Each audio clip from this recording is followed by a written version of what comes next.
Okay, so Pindar has his little comment that says that the synchronicities that you see don't mean nothing.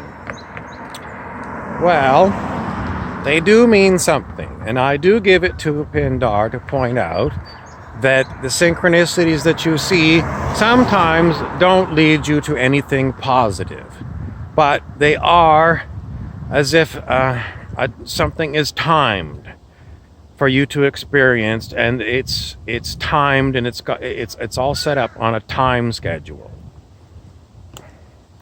So it's like there is definitely, at some point, there was intelligence that set this up, because you couldn't do it without intelligence. So, I mean, the least you get out of it is that there is intelligence that is trapping you here on planet Earth. It's just not some random chaos. It's definitely timed, which means there's definitely sequences that you experience. Sometimes you have the deja vus about what's going to happen, but it doesn't really get to the heart of the matter other than some kind of intelligence has set this up. Is it, well, I'm not going to go into the God argument. I just want to bring that up, that Pindar says that doesn't always lead you to something good. I have to give him that point. But it does point out there is intelligence at work. Is it, is it the Joker versus Batman? I don't know. But there's intelligence at work at what's going on in our lives. And it doesn't always seem to be beneficial. Is there anything else you can get from this? Well, it's a well-designed prison planet, Alex Jones says. And, the intelligence has gone into making this place a very good prison for souls. Why are you imprisoned on planet? I don't know.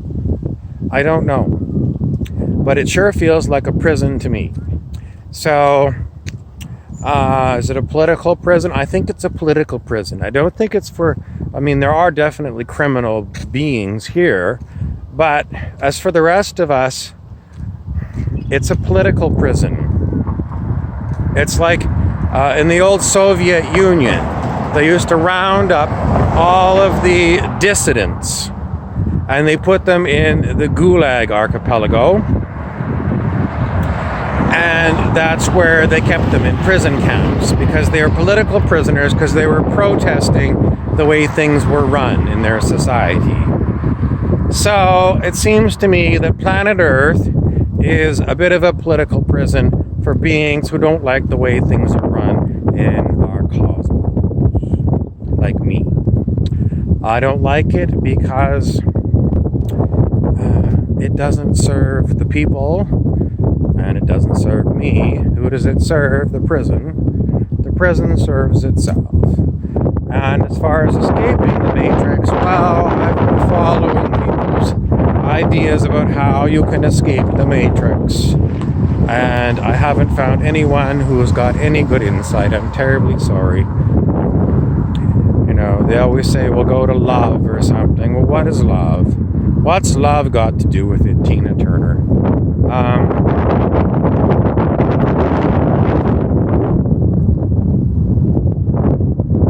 Whether I talk or I go to silence, nothing changes.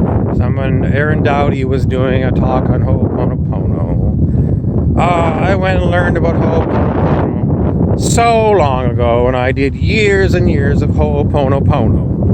What changed? Nothing. It doesn't work. Why doesn't it work? Well, it's based upon the idea that something inside of you is wrong and it needs to be forgiven and let go, because that's what's out picturing in your world. It doesn't work. The theory is faulty. It doesn't work. If it was going to work, I would know, because I did it for so long. So I'm sorry, Aaron, you're so far behind. If you listen to Aaron Dowdy, tell him to listen to me, because whatever he's doing, he's just doing meme of the week. It's like Dr. Oz on TV. It's like constantly picking up new metaphysical bullshit to go and feed his massive number of people that follow him. No one wants to tell you. They look at him because he's kind of pretty. But as far as what he's telling you, it don't work. It's just the same thing that I hear all over the place. Nothing new. I'm sorry, Aaron. If you want to listen to anything useful, come here to my channel, listen to me, and I'm going to tell you Ho'oponopono doesn't work. The whole bullshit story of Dr. Hugh Lin and his closing down of the Hawaiian prison for the criminally insane, it's a bullshit story. It's not true. I don't know nothing about anything except that when I did it for years and years and years, it doesn't change. It doesn't change anything. So, what else can you get from Aaron Dowdy? I don't know. I still listen to him, and most of the time I turn it off and I talk to my friends, and we say, he's so far behind. He just keeps coming up with the same garbage everybody else already knows. Anybody who's picked up any books out of the library could get what he's got. So there's nothing new. Why does he have so many subscribers? A lot of the time I think that the numbers are fudged. Because I know that the numbers on my channel are fudged because it says that I've followed 7,000 people on Instagram. No, I didn't. I never did.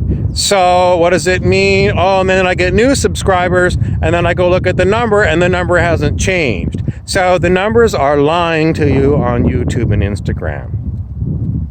Now, does it mean, I don't know. I don't get it. I don't understand it. All I know is I'm telling you it's all a ghoul feed. Why ghoulish? Because it's there to trap your attention. Try and make you feel better. Is this water bottle half full or half empty? It's about 2/3 full. 1/3 empty.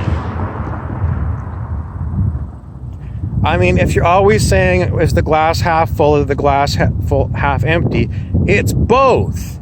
And if you're ignoring the negativity, you're in la la land. Because there's a lot of negativity. And if you're like one of these people, I only see positive things. I ignore everything that's negative and I get away from toxic people. You can't get away. You can't escape that way. You have to know there is a lot of things here that are negative. What good does it do you to ignore all the negativity? Well, if you can go deep into some forest somewhere and escape, maybe you can have a nice life. The strange thing is, this was something that was offered by the apparent ascended masters to Peter Mount Shasta, who talks about ascended masters. And his message was, well, this is a beautiful cottage you could have deep in the redwood forest of Oregon or something. But then they said, you can't have it. Hello? It's a beautiful place, deep in the forest. It's peaceful. It's with all the lovely animals. I'm sorry, Peter, you can't have it. Why? Because the ascended masters are demonic. So if you're following ascended master teachings, I'm terribly sorry, they are demonic teachings because they are constantly carrot and sticking you. In other words, go with what we say, and when we'll put you in a scenario, and then we're going to rip it away from you. Because we have we get our smiles and chuckles by abusing people that are following the ascended masters teachings. I am. That's all it's all about. And then they got books and books that go on and elaborate on all this other bullshit. Well, everyone is. So why did you buy the book in the first place? Because you're trying to find an escape from the prison that these idiots set up for you. Why are they idiots? Because they're not about love. They talk about it, but they don't display it. It was a Jesus teaching. He said, you'll know people by their actions. The problem is a lot of people's actions are not even within their purview because they're possessed by the demons. So how do you get rid of it? I mean, there's no way to get rid of it. You can just be aware of it. And maybe that's why Jesus says, forgive your enemies. Because they don't know what they're doing. Maybe they're like me. They know what they're doing. It's just they can't stop doing it. They're possessed. So, there you go. I'm possessed. Sometimes I'm possessed by things that I don't want to be possessing me. I can't stop it. There's no exorcist. Jesus doesn't come. The ascended masters don't come. The angels and the archangels don't come. I'm sorry. I've been through this for so long. I'm telling you, there is no one you can call on. All you can do is become aware of the fact that things are not as they seem here on planet Earth. They are not as they seem. If you want to read Robert Anton Wilson, that's a possible author that you can go into, but there's no answers in Robert Anton wisdom. It's basically, he describes the situation, but he doesn't have an answer for you. It's just information describing things that I'm already talking about. Weird anomalies, weird coincidences, and the simple fact is, we don't know who created it and who's keeping us here. What is their agenda? I don't know. I mean, there's a million people that talk about what the agenda is on Prison Planet Earth. I don't know. I mean, even the idea that some people control everything. No one says that the people that are controlling everything are having happy lives doing it. I don't think so. I mean, do you think they're off on some... I don't know. It just seems like they just keep getting into trouble. So it just is like, irregardless of what you do, you're going to get in trouble. It's designed that way. It's designed to get you in conflict with other humans. Why? Because it is the way this place is set up. It's set up to create nightmares. I'm Bob Frizzell.